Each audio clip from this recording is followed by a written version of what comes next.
ప్రజలకి చెందిన, ప్రజలకి సంబంధించిన, వాళ్ళకి ఉపయోగపడాల్సినటువంటి సొమ్ముని పాలకులు ఏ రకంగా తమ ఇష్టం వచ్చినట్టు వాడుకుంటున్నారు అనడానికి ప్రత్యక్ష ఉదాహరణ ఈ యొక్క ఋషికొండ ప్యాలెస్.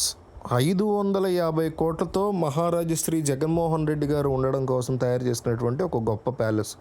ఇదే ప్యాలెస్ రేపు చంద్రబాబు చేసుకున్న, గతంలో ఈయన చేసుకున్న, రేవంత్ చేసుకున్న, ప్రగతి భవన్ లాంటిది కేసీఆర్ చేసుకున్న, మోడీ చేసుకున్న, రాహుల్ గాంధీ చేసుకున్న మనం ప్రశ్నించాలి. అందులో ఎటువంటి క్వశ్చన్ లేదు. ఏదో జగన్మోహన్ రెడ్డి దొరికాడు కాబట్టి ఆయన వేసుకోవడం కాదు. రేపు ఆయన వేరే వాళ్ళు దొరికితే వాళ్ళని కూడా వేసుకోవాలి. అంటే వేసుకోవడం అంటే క్రిటిసైజ్ చేసుకోవాలి. అయితే దీని మీద మొత్తం రాష్ట్రంలో ప్రజానీకం అంతా ఫోకస్ పెట్టింది. ఏంటి అసలు ఈ గొడవ ఏంటి, ఈ రకంగా ఎందుకు చేశారు? ఫస్ట్ ఆఫ్ ఆల్ ఋషికొండ అనేది ఒక కొండ. అంటే కొండలు కానీ, పెద్ద పెద్ద రివర్స్ కానీ, సముద్ర తీర ప్రాంతాలు కానీ ఇవన్నీ కూడా ప్రకృతి కిందకి, పర్యావరణం కిందకి వస్తుంది. ఎంత గొప్ప ప్రభుత్వం అయినా, ఆఖరికి భారత ప్రభుత్వం అయినా అట్లాంటి వాటిని టచ్ చేయకూడదని చట్టం ఉంది. దాన్ని ఉల్లంఘిస్తూ మేము ఎక్కడా కూడా మట్టిని తవ్వట్లేదని కబుర్లు చెప్తూ కొండని అత్యంత దారుణంగా తవ్వేస్తూ అక్కడ ఒక విలాసవంతమైనటువంటి భవంతిని కట్టుకోవడానికి జగన్మోహన్ రెడ్డి విశ్వ ప్రయత్నాలు చేశారు. కట్టేశారు. విశ్వ ప్రయత్నమే ఉంది, కట్టేశారు కూడా. ఎంత అయింది దానికి? 550 కోట్లు అయింది. ఆ 550 కోట్లతో ఎన్ని జీవితాలను బాగు చేయొచ్చు? అదేదో వీడియో కూడా ఉంది, పవన్ కళ్యాణ్ మాట్లాడుతున్నాడు దాంట్లో. ఎంతోమంది మత్స్యకారుల జీవితాలను బాగు చేయొచ్చు అని చెప్తున్నాడు ఆయన దాంట్లో. మరి ఆయన వచ్చాక ఆయన ఏం చేస్తాడో తెలియదు, కానీ చేస్తే సంతోషం, చప్పట్లు కూడా ఎంకరేజ్ చేస్తాం. కానీ అయితే ఎన్ని స్కూల్స్ బాగు చేయొచ్చు చెప్పండి? వైజాగ్లో ఉన్న ప్రతి గవర్నమెంట్ హాస్పిటల్ని బాగు చేసి అద్భుతమైనటువంటి మెషినరీ పెట్టచ్చు అక్కడ.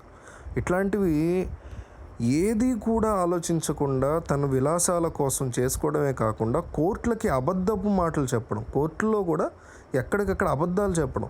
ఇది టూరిజం కోసం చేస్తున్నాం, ఎవరన్నా వస్తే ఉండటానికి చేస్తామని కూడా ఇప్పుడు చెప్తున్నారు. ఇప్పుడు ఏం చెప్తున్నారు? కవరింగ్కి రాష్ట్రపతి వస్తే ఉంటాడు, మోడీ వస్తాడు. ఎందుకు ఉంటాడు మోడీ రాష్ట్రపతి? పెద్ద పెద్ద Trident hotels, Novotel hotels, 5 star hotels ఉన్నాయి. ఎందుకు ఉంటారు ఇక్కడ? 550 కోట్లు పెట్టి మీరు కట్టండి, మేము వచ్చి ఉంటాం 10 రోజులు వైజాగ్లో, సరదాగా ట్రిప్ వేస్తాము, బోర్ కొడుతుంది, నాకు సిగరెట్ తాగుతాను బీచ్లో అని చెప్పాడు ప్రధానమంత్రి, మాజీ ప్రధానమంత్రి. ఇప్పుడు ప్రధానమంత్రి కట్టినప్పుడు తెలియదుగా ఎవడవుతాడో ప్రధాని, అందుకని అట్లా అంటున్నా, గెలిచినాడు ఎవడైనా కావచ్చు.